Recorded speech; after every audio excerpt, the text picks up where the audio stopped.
Camarades, je souhaiterais donc qu'on puisse rendre grâce à Dieu qui nous a montré ce jour et qui nous a permis de nous retrouver ici. Rendons hommage à nos FDS et nos vaillants VDP qui se battent au front, et c'est grâce à eux que nous pouvons nous retrouver ici pour communier. Rendons aussi hommage à vous, ceux-là qu'on a baptisés les Waïya, qui veillent jour et nuit.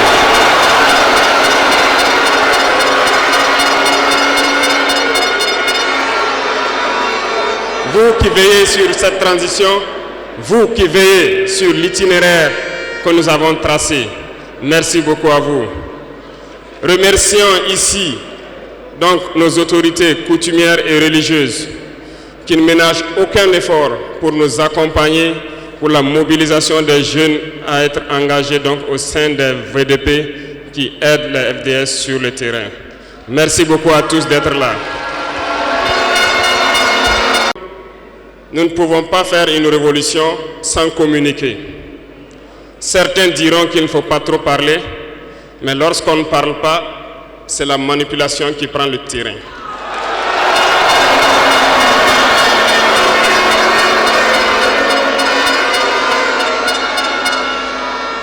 Comprenez quelque chose. Le père de la Révolution communiquait beaucoup. Je parle ici de Thomas Sankara.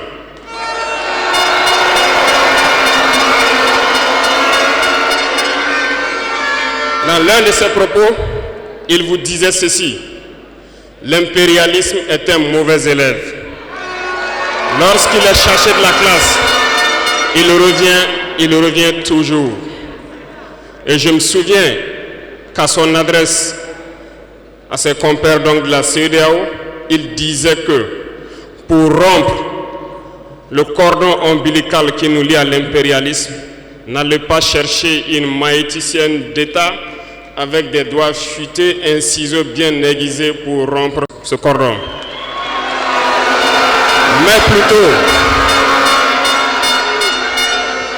plutôt, il vous faudra un bûcheron robuste avec une hache bien aiguisée pour donner un coup sec et rompre le cordon.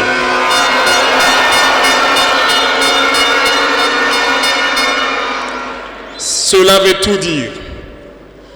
Je m'en vais vous expliquer un peu comment est-ce que l'impérialisme se comporte. Après l'assassinat du père de la Révolution, justement, le régime qu'avait voulu l'impérialisme s'est installé. Dans les années 90, vous vous souvenez tous d'un programme qui nous a été imposé, le programme d'ajustement structurel. C'était qu'un plan. Je vous explique. En mettant en place ce programme dans nos contrées, vous avez remarqué au fil des 2 décennies qui ont suivi, toutes nos usines qui étaient en place ont été privatisées. Notre économie a été déstructurée.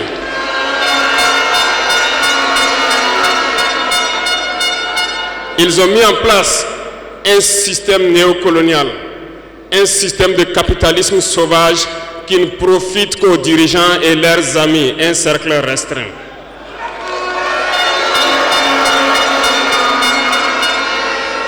Du côté des forces, ils ont tout fait pour déstructurer nos armées.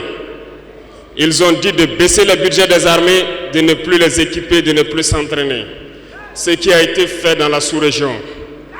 Nos armées ont été réduites en néant. Ils préparaient la chose. Pendant ce temps, les grands pays comme le Niger, le Mali ont connu une résurgence de ce qu'ils ont appelé des rébellions. Des séparatistes venus de nulle part ont tenté de diviser ces pays. Ils n'ont pas réussi. Mais l'aboutissement de leur plan était qu'à partir des années 2010, c'est-à-dire 20 ans plus tard, que le terrorisme s'invite dans nos terroirs. Effectivement, on l'a vu naître 20 ans plus tard. Des individus ont été choisis et on leur disait juste Allez-y les combattre. Leurs armées sont déstructurées. Nous avons travaillé à ce que cela arrive. Ils ne pourront jamais vous arrêter et vous allez les imposer ce que nous voulons. Ces individus ont recruté de jeunes innocents, ignorants, dans nos différentes campagnes, à qui ils injectent la drogue et les amènent à tuer leurs compatriotes. Et le mal est né. Comment est-ce que ces individus ont été entretenus? N'oubliez pas, ici au Burkina Faso, on hébergeait des chefs terroristes. Ça a été bien planifié.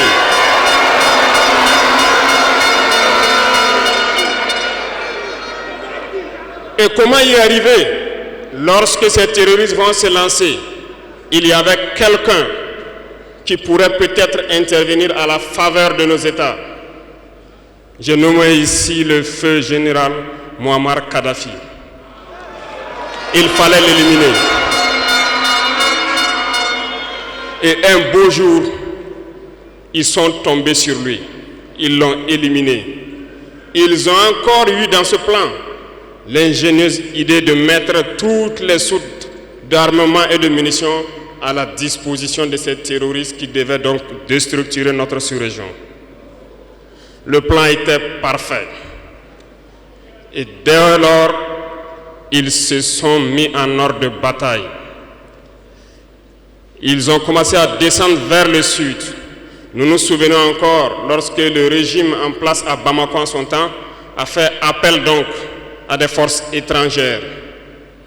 Il ne fallait pas plus que quelques heures qu'ils se déploient.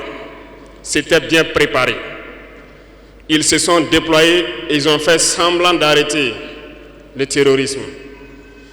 Et immédiatement, nous avons vu l'installation de plusieurs forces étrangères au Mali pendant 10 années. Pendant ces 10 années où le terrorisme était contenu au nord, s'est invité au sud et le Burkina Faso a été infesté à partir de 2015. Tout était bien planifié et bien pensé. Je me souviens encore quand nous étions à Ber, au nord de Tombouctou. On voyait donc des forces spéciales de ces pays-là venir nous dépasser, aller plus en profondeur. Et à leur retour, ils étaient tout rouges. Ils ont des petites machines de foreuse et bien d'autres équipements de géologie que nous contemplons. On se demandait où est-ce qu'ils gagnaient cette terre rouge, parce qu'en patrouillant autour de Ber, nous n'avons pas de terre rouge. Peut-être qu'ils creusaient, ils sondaient, nous ne savons pas de quoi il s'agit. Le ciel malien n'appartenait plus aux Maliens. Tout était bien pensé.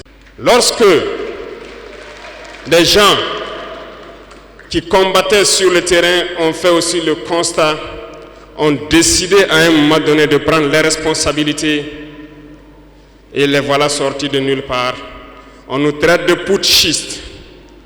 Nous ne sommes pas français, nous ne comprenons pas ce que ça veut dire.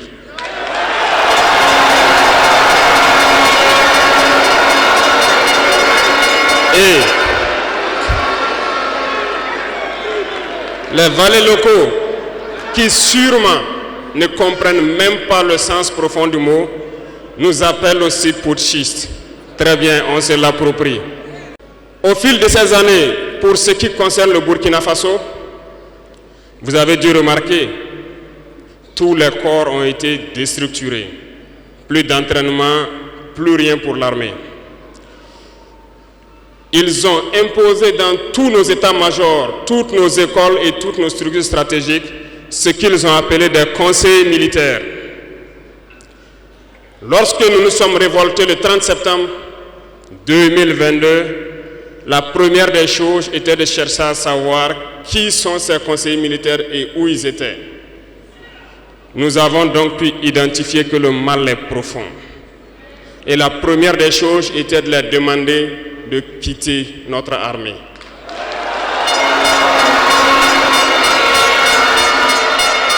Ils sont partis. Et ce que je vous disais il n'y a pas longtemps, vous ne pouvez pas espérer retrouver votre objet perdu en faisant appel à celui qui vous l'a volé de venir vous aider à le chercher.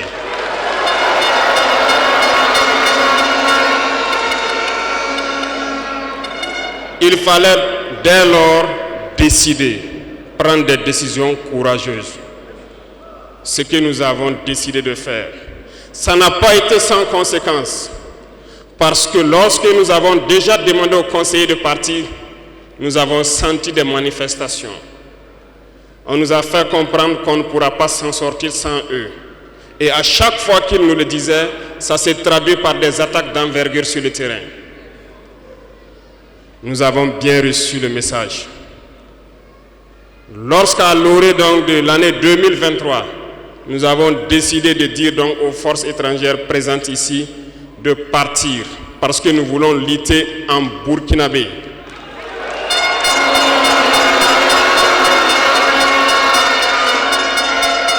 Ils ne l'ont pas sûrement apprécié. Mais pourquoi venir mourir sur nos terres pour nous? Nous préférons combattre nous-mêmes. Nous avons demandé à ce qu'ils retournent chez eux. Malheureusement, je vous le dis ici aujourd'hui, comme j'aime le dire, la colonisation est rentrée. Il y a des esclaves de salon qui n'ont toujours pas compris. En son temps, des officiers militaires nous ont écrit et nous ont approchés pour nous dire que c'était une très mauvaise décision et que nous n'allons pas tenir 2 mois. Des fiches ont été écrites. On nous a transmis ces fiches pour nous faire une analyse stratégique de leurs pensées. Nous avons dit, c'est soit nous sommes souverains ou nous restons esclaves à jamais. Effectivement,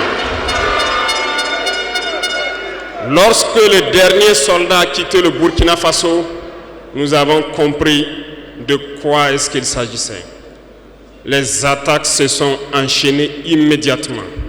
Déou, Tinakov, Partiaga, ainsi de suite. Mais ce qu'ils avaient oublié, c'est que le peuple du Burkina Faso avait compris notre message et s'était engagé sur la même voie que nous.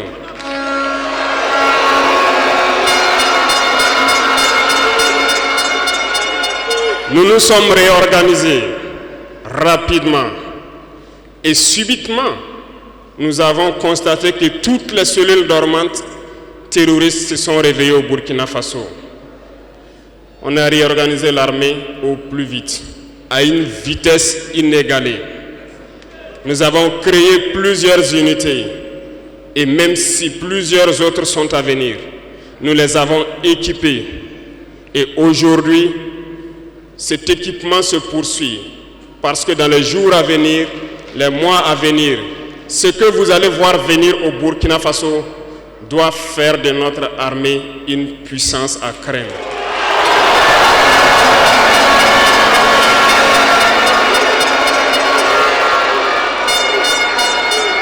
Nous n'allons pas lésiner sur les moyens. Nous avons compris que le combat qui est engagé contre l'impérialisme sera dur, très dur. Mais seuls les durs vont passer et les Burkinabés sont des durs. Et nous allons passer. C'est pour vous dire que l'impérialisme a tout son temps.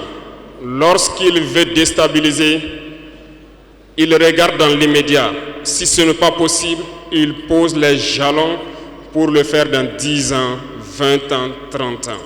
Mais il n'a aucun intérêt à ce que nous soyons indépendants. Aujourd'hui, tout ce qu'ils souhaitent pour le Burkina Faso, c'est le chaos.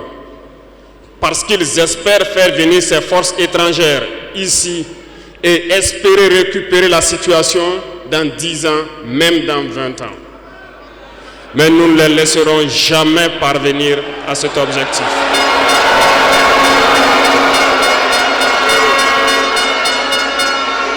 Voilà pourquoi nous avons mis en garde pendant plus d'1 an les valets locaux, les esclaves de salon, pour qu'ils ne trahissent pas leur patrie au profit de l'impérialisme. Certains ont compris, se sont rangés. D'autres n'ont pas compris, peut-être se croyant plus malins. Mais aujourd'hui, nous n'avons plus de sentiments sur ce volet.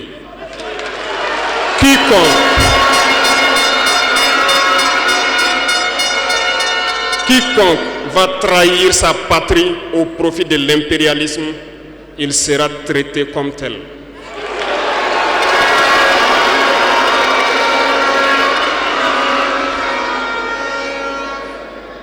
Revenant à notre fameuse CEDEAO. Depuis que nous avons décidé de quitter la CEDEAO, les esclaves de salon ont été actionnés partout. Ils veulent faire peur au peuple. Ils veulent faire peur à tout le monde. Dieu merci. Dans un passé récent, il n'y avait qu'une poignée de gens qui avaient droit à la parole. Sur les plateaux télé, c'est ce qu'ils se disaient qui étaient donc prêts pour évangile. Aujourd'hui, avec les nouvelles technologies, qui ont bien sûr des avantages et des inconvénients, tout le monde a droit à la parole. Et je pense que les Wahiyans sont les premiers à confirmer cela.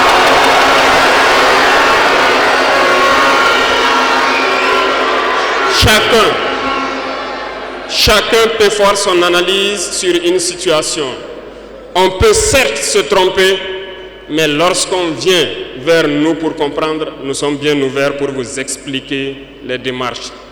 Ici, nous allons vous expliquer pourquoi nous avons quitté cette CEDEAO et vers où nous partons. Souvenez-vous que c'est en 1975 que ça a été créé. Et ça a été créé pour la majorité des chefs d'État putschistes, comme ils aiment le dire. C'était des militaires qui ont pris le pouvoir et qui ont pris les responsabilités pour créer la CEDEAO pour qu'il y ait un véritable essor économique des peuples à l'intérieur donc de cet espace. Plus tard, les soi-disant démocrates se sont invités donc à la tête de nos États. Ils ont vidé complètement la communauté de son fondement.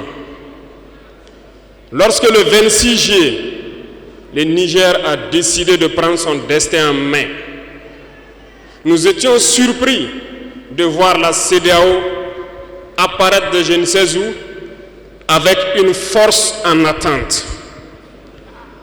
Où était cette force? Lorsque des milliers et des milliers de Nigériens étaient tués par les terroristes, où était cette force lorsque des milliers de Maliens, de Burkinabés mouraient sous les balles des terroristes? Ils ont dit que par la force, ils allaient déloger donc les vaillants fils du Niger qui ont pris le destin en main du pays. Croyez-vous que ce sont des femmelettes qui sont au Niger? Il y a des combattants là-bas. L'armée nigérienne est guerrière. Ils combattent depuis des années. Ce n'est pas une armée de défilé ou une armée de maintien de paix. Et les armées de l'AES ont décidé de s'unir. Nous attendons cette force en attente.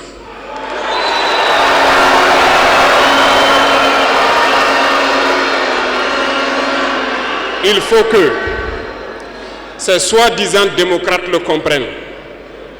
Lorsque des milliers de Nigériens sont morts sur leur lit d'hôpital par manque d'électricité ou par manque de médicaments, c'est du crime. Ils sont responsables de ces sanctions, ils sont responsables de ces morts. La même chose se passe au Mali. Avec le Burkina, nous avons des sanctions indirectes. Parce qu'il faut que les gens comprennent.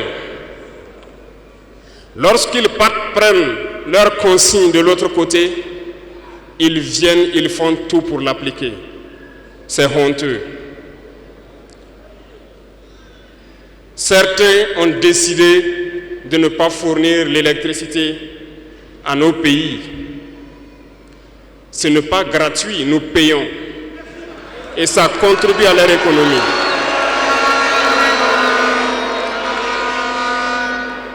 Ils ont essayé de faire souffrir le Mali. Et bien sûr, en faisant fi de tous les textes et de ne plus donner l'électricité au Mali, espérant que la population se révolte. Ça ne marche pas. Lorsque ça a duré, certains étaient obligés de faire payer leur propre peuple en augmentant le coût de l'électricité. Ça va encore augmenter.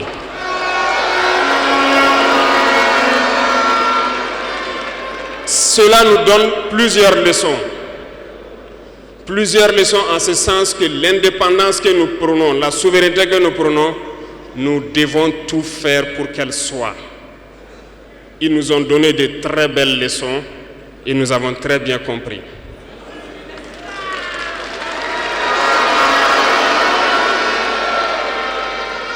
Certains ont fermé leurs ports, ce qui d'ailleurs va à l'encontre de tous les textes internationaux parce qu'on ne peut pas fermer les ports à un pays sans littoral. Ils l'ont fait, ils ont violé les textes. La communauté internationale n'a pipé mot. Personne n'a parlé dans la CEDEAO. Mais dans les ports, nous ne faisons pas transiter nos marchandises gratuitement. Nous payons.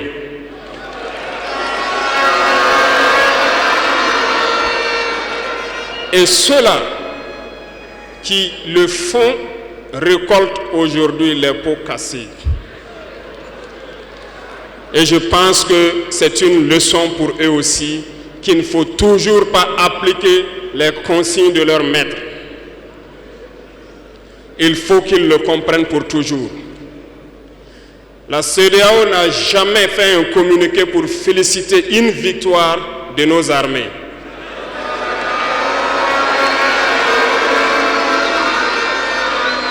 À peine, elle condamne du bout des lèvres et très rarement lorsqu'il y a des massacres. Où est cette CEDEAO des peuples? Bref, nous ne pouvons pas citer tout le mal qui a été fait à nos peuples, mais nous avons décidé en toute âme et conscience de nous retirer et de nous concentrer sur notre organisation commune qu'est l'AES.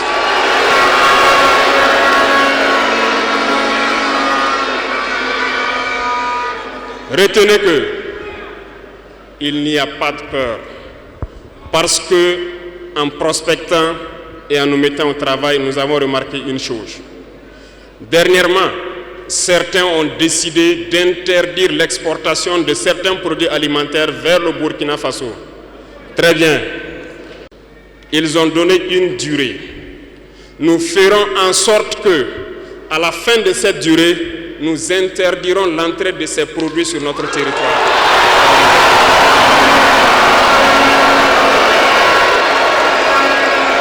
Nous sommes capables. Nous sommes capables et nous sommes très bien capables. Nous avons fait beaucoup d'expériences cette année et je peux vous assurer que sur le volet alimentaire, le Burkina peut être autosuffisant. Et nous avons de braves paysans. Nous mettrons tout en œuvre pour que nos paysans puissent labourer leurs terres et cultiver dignement.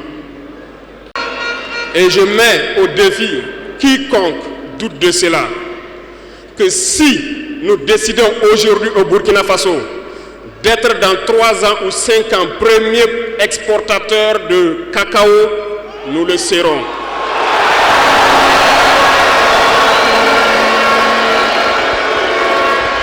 Parce que nous pouvons. Sur l'industrialisation, plusieurs projets sont en cours pour 2024. Nous n'allons pas les citer ici, mais sincèrement, nous allons tout faire pour que ces projets voient le jour en 2024. Lorsque vous prenez l'économie, certains, quand on les écoute, ça fait pitié. Ils n'ont même pas le courage de faire comprendre au peuple qu'il y a moins de 5% d'échanges économiques entre les États de la CEDEAO. Parce que tout ce que nous faisons venir vient de l'espace hors de la CEDEAO, nos importations pour la majorité. Et tout ce que nous exportons part hors de la CEDEAO. La malhonnêteté intellectuelle de certains font qu'ils ne peuvent pas le dire, parce qu'ils sont des esclaves de salon. Ils ne peuvent pas vous dire ça pour que vous soyez confiants. Mais je vous invite à rester confiants, sereins, imperturbables, parce que nous pouvons avoir cette indépendance tant sur le plan alimentaire, tant sur le plan industriel. C'est possible et nous sommes lancés sur ce chemin.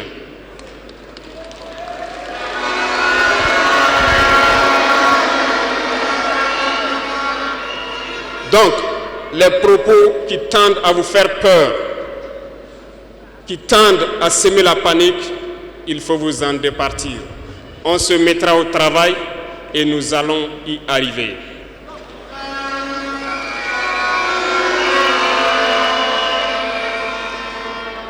Revenons donc à un aspect général dans l'Afrique.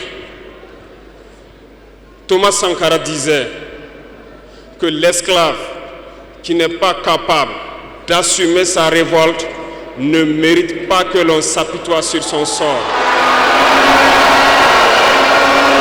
Cet esclave répondra seul de son malheur s'il se fait les illusions sur la condescendance suspecte d'un maître qui prétend l'affranchir. Seule la lutte libère. Et je m'en vais vous dire que si pour se libérer, un esclave se fait des illusions sur la providence d'une croyance que son maître lui a imposée pour le maintenir dans les ténèbres, il se fout le doigt dans l'œil. Il restera à jamais aveugle dans les ténèbres et ne verra jamais le jour.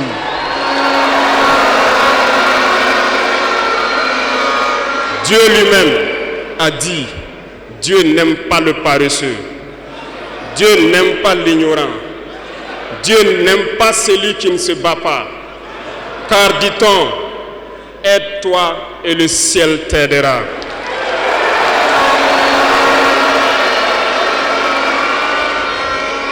Et je ne passerai pas sous silence une partie du slogan donc des pionniers qui vivent aujourd'hui parmi nous.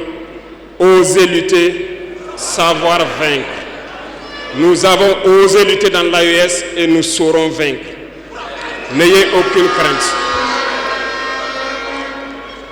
La veille citoyenne que vous avez engagée, c'est un message à toute l'Afrique. Et le Burkina Faso est solidaire et soutient tous les peuples d'Afrique qui souffrent le martyre. Mais nous voulons aussi dire qu'il est temps que les Africains arrêtent de s'apitoyer sur leur sort, de se morfondre, de se lamenter. Il faut lutter. Ça ne viendra pas du ciel tout seul. Il faut lutter d'abord et Dieu va vous aider. Et le Burkina Faso est prêt à aider tous les peuples qui vont mener cette lutte.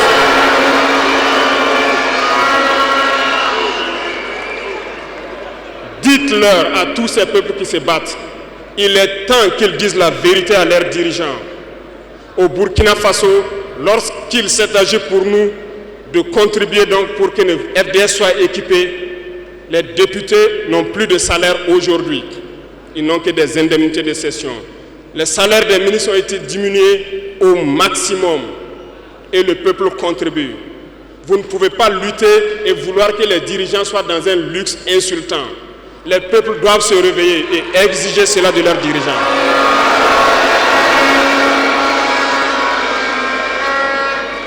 Et pour terminer,